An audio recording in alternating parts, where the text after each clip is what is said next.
Ah, je suis sûr qu'il vous manquait, chers amis, les fameux phrasal verbs. Ici, aujourd'hui, pour vous, en exclusivité, to try. Alors, vous le savez, to try.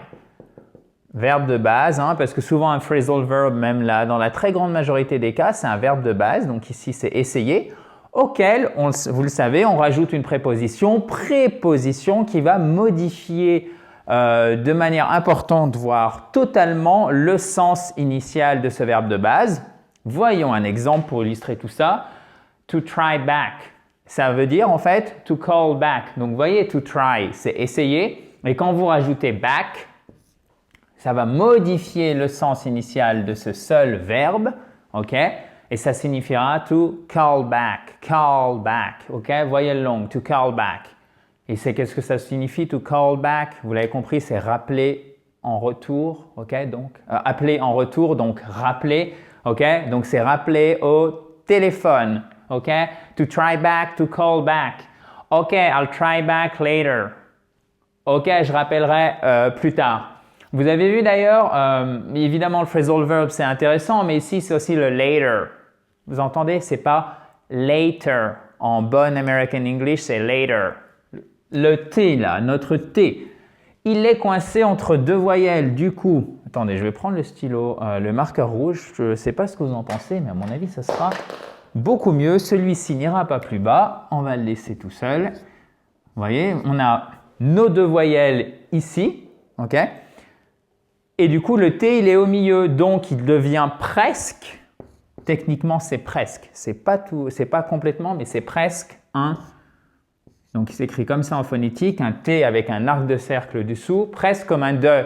Ce qui vous donne, en plus, vous avez l'accent tonique en premier. Le A ici, cette voyelle, c'est une diphtongue. C'est comme le A, comme dans groseille, ok? Donc, later, later. C'est pour ça, quand vous entendez l'American English, vous entendez, c'est quoi ce son-là? Je comprends rien. En fait, c'est à cause de ça. Later. L'accent tonique, la déformation de la consonne, etc. Donc, c'est pour ça qu'on s'entraîne, évidemment, chers amis. D'ailleurs, si vous voulez recevoir votre cours quotidien d'anglais, abonnez-vous à cette fabuleuse chaîne YouTube en cliquant sur le bouton rouge en bas à droite. Et n'oubliez pas de récupérer, pendant qu'il est encore dispo, le kit complet pour vous mettre ou pour vous remettre à l'anglais. Pour ceci, rien de plus simple, vous cliquez soit sur le i en haut à droite, soit sur le lien qui est sous la vidéo dans la description. Et si vous êtes sur Facebook, le lien est juste au-dessus de ma tête. Continuons avec le deuxième exemple si vous le voulez bien. Donc 2. They are going to try for this new job. Alors là, on comprend, mais c'est un peu bizarre. Ils ont l'intention ou ils vont, vous savez que to be going to plus la base verbale, c'est l'incarnation, si je puis dire, du futur proche en anglais. Donc, ça signifie aussi avoir l'intention de faire quelque chose, aller faire quelque chose, aller essayer pour ce nouveau boulot. Mais qu'est-ce que ça voudrait dire réellement? Et en fait, et c'est aussi pour ça qu'il faut vraiment voir ces phrasal verbs un par un, en fait, ce n'est pas la notion d'essayer, enfin c'est la notion d'essayer, mais plutôt ici de décrocher quelque chose. Ça peut être un nouvel emploi, ça peut être de décrocher une médaille par exemple, d'accord? Donc là, vous allez dire to try for. C'est une possibilité en anglais. They are going to try for this new job et pas new. Ici là, le E. Il se prononce comme ou et pas new, mais new, for this new job et pas new job, ok? C'est ce qui fait la différence entre le English like French people et American English ou standard pronunciation, ok? La prononciation standard, classique, telle que ça doit être fait. For this new job. Let's repeat again. They are going to try for this new job. Ils vont essayer de décrocher ce nouveau poste.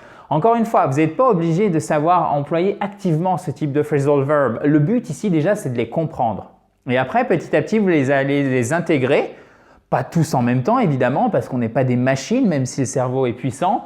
Petit à petit, à votre propre anglais personnel et vous allez commencer à les réutiliser de manière dynamique, active, c'est-à-dire lorsque vous parlez ou lorsque vous écrivez. Continuons si vous le voulez bien, chers amis. Oh, facile celle-ci, je suis sûr que vous le connaissez. Ça se dit surtout pour un vêtement, en tout cas c'est vraiment classique comme situation. To try on, ok? C'est essayer. Listen up, guys. I'm going to try on this hat. I'm going to try on this hat. Ici, c'est un accourt, ok? C'est pas hat, mais hat. Ok? Il suffit de prononcer le A avec une longueur normale pour nous francophones et ça vous donne le A court. La voyelle courte en anglais, elle n'est pas prononcée pour nous francophones de manière courte, elle a une longueur normale. Par contre, la voyelle longue, là, il faut la faire traîner. Ok? I'm going to try on this hat. I'm going to try on this hat. Je vais essayer ce chapeau. Ensuite, là aussi, vous ne pouvez pas le deviner parce que c'est peut-être le moins transparent de ces 4 phrases. He's going to be tried. D'ailleurs, vous voyez ici, qu'est-ce qui se passe? Comme on rajoute le ED et que le verbe se termine par un Y, on ne peut pas avoir YED.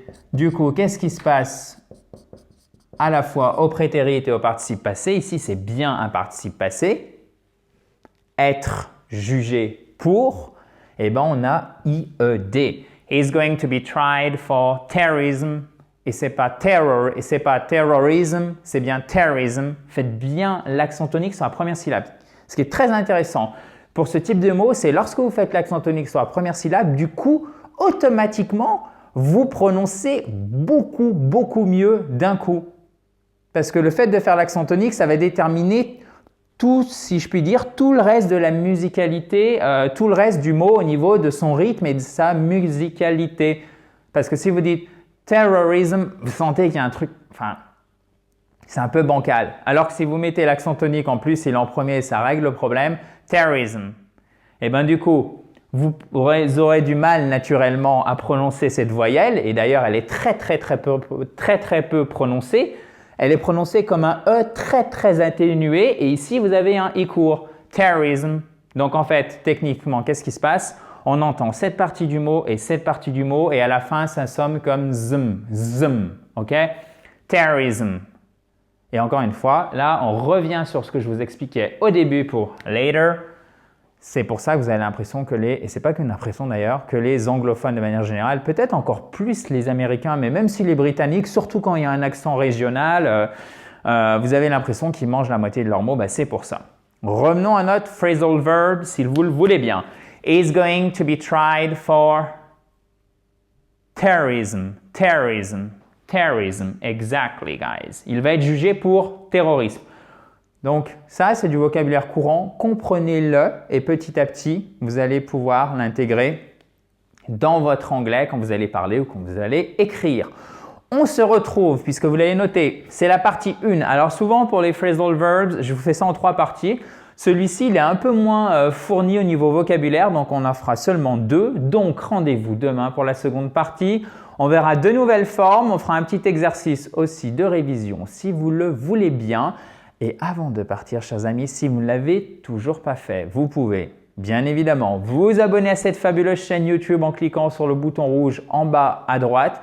Si vous avez la moindre question, surtout, vous n'hésitez pas, commentaire. J'essaie de répondre au plus vite. En tout cas, j'essaie vraiment de faire mon mieux pour vous aider à progresser en anglais. Vous mettez donc ça juste en dessous.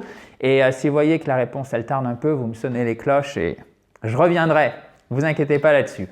Même chose, si vous ne l'avez pas encore fait et tant qu'il est encore dispo, vous pouvez télécharger votre kit complet pour vous mettre ou pour vous remettre à l'anglais. Pour ceci, rien de plus facile. Vous avez le i en haut à droite, le lien qui est dans la description entre la vidéo et les commentaires.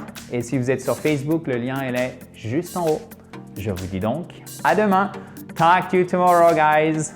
Bye bye.